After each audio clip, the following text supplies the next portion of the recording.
What's up, creeps? It's Jason. Of course, I'm here with JDK, and well, it's that time of year, my friend. Yes. You know, I mean, it's we're halfway to Halloween, right? And you know, most of our friends, most people watch this. They claim to be year-round horror fans, right? Every day is Halloween people. Right? Yeah, Halloween 365. But are you really? I mean, because, you know, and I'm not going to fault you, because sometimes they have a significant other and they're like, hey, ooh, check out this Adam Sandler movie, right? Yeah. And then you fall down the rabbit hole. Next thing you know, it's April and you haven't watched a horror movie in a month or two, and the feel of Halloween is gone, right? Right. This is the worst time of the year, guys. I'm telling you. But this is why you got the trusty Terror Trader crew here to help you out, because we're going to get you back in that mood, man. We're going to give you a total of 8 films. I was getting ready to go hold on. 8 films from West Virginia, man. I graduated only 6th grade. Well, 3rd grade twice, so that's 6th grade, right? That's We're going to give you 8 films, 4 apiece here. That's going to get you back on track. Okay, we're ramping up not only for Halloween, but this is back up a little bit. We got Gathering the Ghouls coming, man, in August, right? Oh boy, and that's going to really kick off the official spooky season. And you know, when spirit stores start showing up and these Halloween depots and these fucking casuals. The casuals, buddy. Yeah, the seasonal bullshit. When it's convenient, right? you know what I mean? Yeah. That's one thing about Spirit. I'm like, motherfuckers, I was like, okay, you're large, you're a giant chain, you're run by, you know, you just China, basically. That's all it is, right? Whatever. But my thing is like, even Spirit Halloween's seasonal, right? Right. I guarantee the CEOs of fucking Spirit Store right now are on a beach in like fucking Bolivia or some shit. Do you think they're watching Nightmare on Elm Street? The fuck, Probably man. in May. No, they're counting. Watching those Adam Sandler movies. Yeah. Well. Oh yeah. Oh, I love Happy Gilmore. Oh yeah. And give me some more monsters for this year, guys. Right. You know. So we here are in the trenches, right? We're fucking 2 guys in a fighting hole that are fucking defending the Halloween town behind us. All right. So it's a good movie. Yeah, it is a good movie. So, all right. So we're gonna give you, like I said, 8 movies. You ready to do this? You want to kick it off? Okay, man? I'm gonna kick us off here. I'm gonna bend the rules a little bit to kick us off. Though. Okay, so I'm gonna give you a trilogy right off the bat. But they were kind of released at the same time in the span of 2 weeks apart, rather. The Fear Street trilogy. So this one's gonna be the most recent on my list. But it's one that if you grew up watching Goosebumps, if you read the Fear Street novels, if you watched Are You Afraid of the Dark, things like that, you're probably gonna love the Fear Street trilogy. So this is cool because I did not grow up with Goosebumps. I was fucking, I don't know what I was doing. I was doing something, right? But I was too old. All right, I can admit it. And so I missed the Goosebumps era, you know, and everything. But I did dive into the Fear Street trilogy, right? It's trilogy, right? Yep.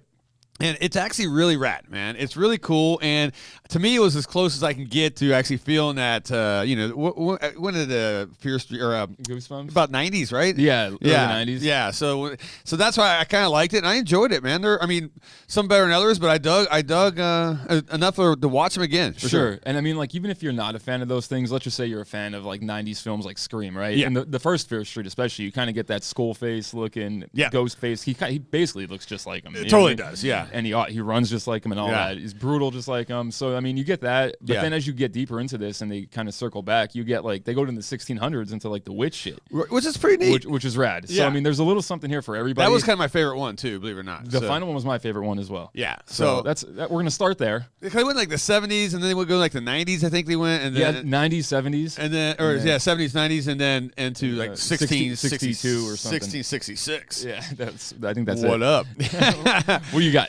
Yeah, Fear Street's a good one though. Okay, look, when I want to get back in the mood, right, and I want to do a little, you know, gather close with my loved one and let's watch a scary movie, I throw on Night of the Demons. Yeah. Let me back up. I throw on the Night of the Demons, 1988. Yeah. Okay. Careful in that remake, man. Yeah, be careful, right. But I loved it, man. It's an amazing, fun movie, basically about a group of teens that, you know, this is 80s, guys. So they go to bring it to like a funeral home to throw the ultimate Halloween party, right? Even though there's only 5 of them or whatever. It doesn't matter, right? And they're all rad. Yeah, and they all get possessed, but it's got, I mean, some classic classic scenes. And then one, if you're like, I don't know if I've seen that, let me just throw this out. Linnea Quigley pushing lipstick into her nipple. Come on, dude. That's like that. Oh, now you're like, oh, I've seen that. Yeah, I know that one. So go revisit that, man. Go see Amelia Kincaid. She's Angela in this thing, and which is awesome. And it's a fun movie, quick watch, and it defines 80s horror, if you ask me, man. Yeah, and especially throughout the Halloween season, or all year for us people, you know what I mean, that celebrate Halloween year-round. Like, one of the coolest things for me when it comes to movies, I love when the theme is a Halloween party throughout a movie. Totally. Yeah. Like, that's like you already got me. Yeah, right and you're going to a funeral home. All right? Come on. So, and you're to get demonically possessed. I mean, come on. And it's got Linnea Quigley and Amelia Kincaid in it. And win. Yeah. Checks all the boxes. Bam. All right. What do you got next? All right, number 2. I'm sorry, TCM fans. I'm going to go to TC2 fans here, and we're going straight to The Conjuring. Oh, okay. So one thing, I was like, whoa, where are you going with this? Right. This checks all the boxes. Yeah. So as far as just horror in general goes, this contains everything I love. It's got really scary moments. It's got scary figures. You got demonic shit, possessed shit. You got really cool characters like the Nun, which had its own spin-off later in the years. Yeah. And again, characters that I give a shit about. A cool story. I mean, this is probably my favorite movie of contemporary times. Yeah, no, it's definitely a good spook story, right? So, in other words, you're going to be scared when you watch this. You're going to be just like, oh, shit. And it's a great tension building, it delivers. So I don't care how tough you are. If you watch this movie and it's 2 a.m. and you wake up and you got to take a leak, you're probably flipping a light switch on. I'm just saying. Oh, fuck yeah. Floodlights in my house. You're looking in fucking corners. With like little party springers. Right. I'm trying to make as much noise as possible and like everybody get the fuck out of my way. Right. Okay? But you guys heard us talk about The Conjuring 100 times on this show. Yeah. But this is my favorite of all of them. I think it's the best put together movie. Yes. And again, just fantastic film. And I've probably seen it at least, I'll be honest, about maybe a dozen times, right? This is my comfort movie. Yeah, same here. Right, comfort but uncomfortable because it's like scary as hell. So, and if you guys haven't dove down that world and you like the paranormal, demonic, or possessed, I guess more haunting. Let me back it up. Not really demonic. Well, they do have demonic possession. The kid, yeah. But all that stuff. Man, this is it. The Conjuring, man. All the Conjurings. You ask me. So you're good. What you got? Number 2. All right, I gotta. I'm an '80s guy. I'm a slasher guy, and there's a movie that I just can't. Please no Death Spa. Death Spa is great, by the way. I should have put that on the list. No. Splatter University. Okay. Okay. Now, this is an 80s movie. I want to say early 84 maybe-ish, all right? And it's released by Troma. It wasn't produced by Troma. Like, they bought this film, man. And this fucking film is just... It's stupid. It's kind of it does have a comedic relief or moments in this thing, but it's supposed to be a slasher, and it's just basically take a guess. An old guy that was killed back in the day comes back to life, comes back in and haunts and kind of takes over the school and starts killing students. Right? All right. Whatever. You guys know the story.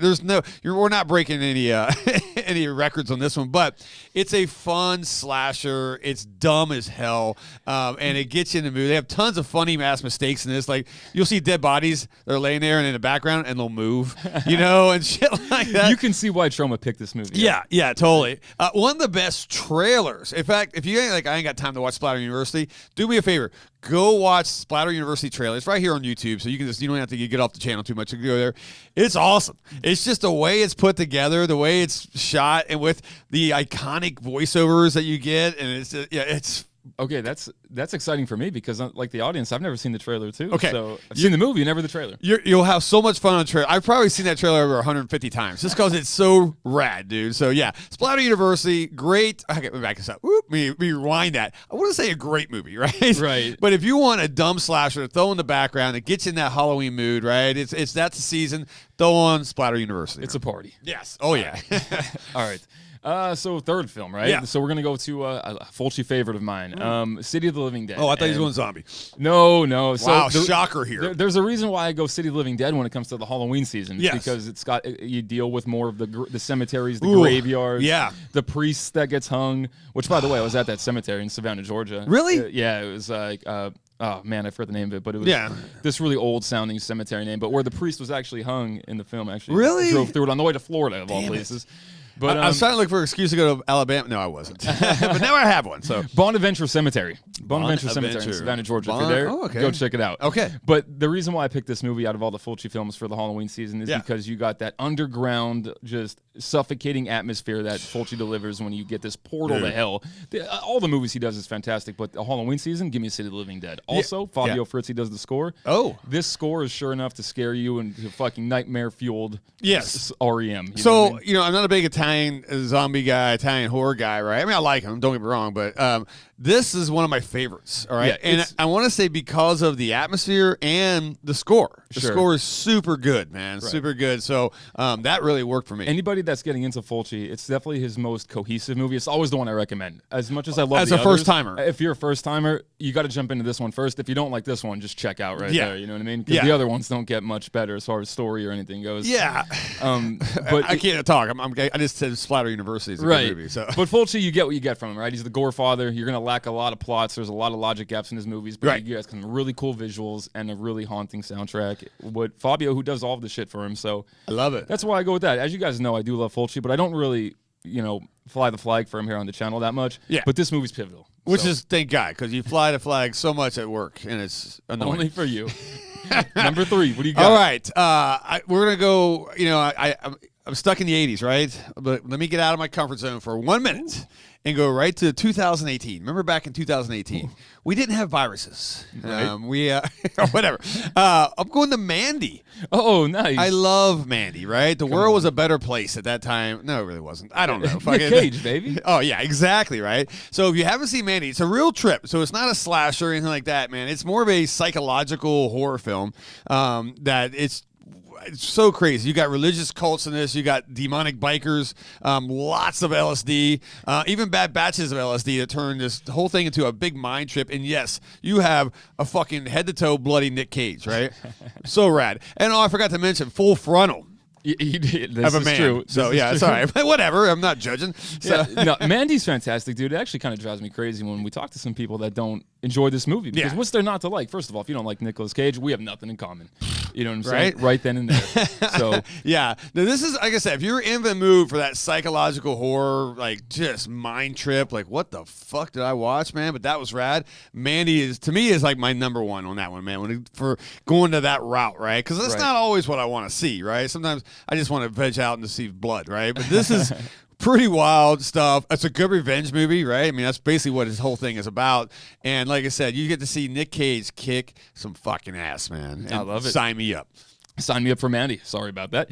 So yeah, to cap my list off here, we're gonna go to. So dude, I can't imagine any Halloween season being complete without a John Carpenter movie. Okay. Yeah. And rather than take you through the streets of Haddonfield, rather than take you through Antarctica and go to the thing, these are all ones we should know and love, right? Right. The one that's still a big title, but not often talked about is The Fog. Right? Oh, yeah. So we go to Antonio Bay, and we go to first of all, a dream cast, literally, of Adrian Barbeau, Jamie Lee Curtis, Tom Atkins, and a score by John Carpenter as well, which is just otherworldly. Yeah. I mean, this is a movie that you got The Fog, which we, not literally, quite literally, The Fog, which just sets that mood, which we both love and fly the flag for here. Same here. And again, man, if there's any Halloween season, it's got to have a John Carpenter movie present in it, and for me, give me The Fog. Yeah, great atmosphere on this one, man, and very spooky, right? Yeah, very spooky. Once again, your whole list is pretty spooky, actually, right? Yeah. I mean, I went down the cheesy slasher gore route, but this is a very moody, good mood type of movie. Good mood. Well, it puts me in a good mood, but it's I love that though. So give me good atmosphere, and of course they nail it here in The Fog. They do. Yeah. So. Excellent choices. That's good choices, my bud. Thank you, buddy. Nice, man. I got one more. A compliment. I got one more, and I'm going to give this a shout out to you're a Zombro, right? Oh, boy. And I have to say hi and fly a flag for Rigor Mortis. You guys seen him on our Mass Morgue here on this channel. If you don't, go watch that. Educate yourselves on some masks. Yeah, this kid is he's a total fucking nerd when it comes to mask and a genius at the same time. So don't tell him I told you that. Not that he watches this thing, but. Nah. Anyway, I'm going to say a good get back in the Halloween mood is Pieces, 1982, man. So I the know smile that just came on his face right now. And you guys are like, what's the big deal? Well, this is all this kid talks about, right? 24/7, right? I mean, but it is a fun freaking movie, man. It's about this little fucking kid that just goes psycho, whacks his mom right off the bat, right? Right. And then eventually kind of starts building a human jigsaw puzzle out of body pieces and shit like that, right? It taught us you don't have to go to Texas for a change Chainsaw Massacre, Right, right? yeah. So tons of, I mean, this goes right up to Splatter University level, man. Actually, it's probably a little bit better than Splatter University, but the same, just cheesy acting, horrible acting, but just massive amounts of gore and splatter and blood and all that. And at the end, all right, look, when else do you get to see a final, at the last scene, a dick squish, right? And then it just cuts to a guy going, and it's over, right? Literally. I don't know what kind of grip this person had, but as soon as they grabbed that dude's nuts, right, through a blue jeans, it just immediately started drawing blood. So I'm like, fuck, that's worth its weight in gold right there. The price of admission, right? I got nothing left to add. Pieces is rad. As far as the 80s slashers go, it's going to be at the top of my list. And let me tell you guys this. I said Splatter University trailer is one of the best. Also, I would put it right in line with the Pieces trailer. One of the best. If you want to go 80s trailers, it just says fucking rad slasher. That's it right there. So right after this, go, please come back to our channel, but go do the old YouTube thing and look up both of those trailers, Pieces and Splatter University. Right. And I promise you, you're going to leave with a smile on your face, man. They're both amazing, man. Amazing. This list was pretty good too, man. You did a great job. Well, look, man, I think we hit both sides of the coin here, right? Because not everybody likes what I like, not everybody likes what you like, but I think you have enough 8 films, something to get you back in that mood. Enough boobs to go around, enough, just atmosphere to go around, right? Good music, good tunes, good vibes. Yeah. At the end of the day, though, this is we'd like to know what you guys are thinking about, what your favorite picks are. Yeah. Let us know. We're not actually going against each other here. Nope. This is not like the last one, which I would think I'm kicking your ass on, man, on the Universal Monsters one. But anyway, so, but no, this is great. And then what is? Let us know what in the comments below. Let us know what is your go-to. Get me back in the mood, because like I said, it's April. Yeah. It's rough. Soon 10 degrees outside. Oh, yeah. If you're in Arizona, it's really rough. I would say Arizona's got the most. If you're a diehard year-round horror fan and you live in Arizona, you're probably the best in the world. And the reason I say it, no offense to anybody who doesn't live in here right now, but it's already, October, mid-October, your trick-or-treating is 110 degrees out. So you just got to deal with it, and if you die, you die. You die. And right? Piggybacking off that, I got to say this really quick. Yeah. Coming from the East Coast, especially from a place that is they really celebrate and champion Halloween. Yeah. I never thought coming out to Arizona that it would be like a Halloween horror mecca. Yeah. But this is by far the biggest cesspool of horror fans and just maniacs, diehards. Yeah. I've ever seen anywhere. We're fucking crazy out here, man. I think it's the heat. Trip. It's the heat. It's got to us, and it just makes us fucking nuts, man. And all we do is just watch the intro, the Halloween 3, when there's 3 kids are just walking, in a silhouette, and that and Creepshow on the raft. That's all we got here, man. I think is horror. Maybe Big Ass Spider, I think, was playing. Big Ass Spider was here too. So anyway, hey, before we get off here, I mentioned a film. Real quick. It was my numero uno film, right? The one I love to see to get me back in the mood. And it was Night of the Demons, right? And I did mention we've had Linnea Quigley here, right? Who is a sweetheart.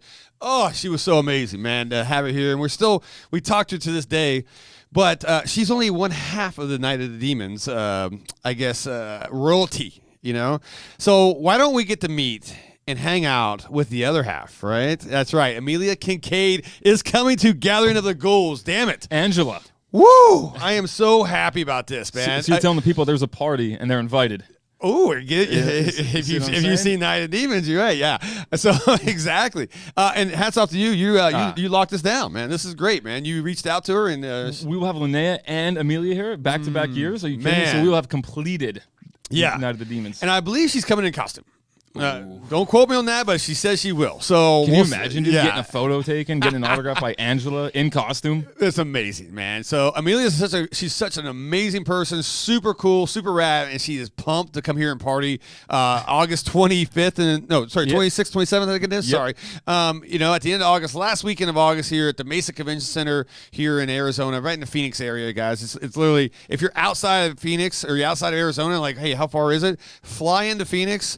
It's 15 minutes. You're right there. Next thing you know, you're hanging out with Lloyd Kaufman, Charlie Band, right? Caroline Williams, right? I mean, Mark Torgel. Yeah, Amelia, Mark Torgel. I mean, come on. More to come. I was getting ready to give another one, but I about fucked that up. So guys, it's going to be a blast. Tickets are on sale May 1st.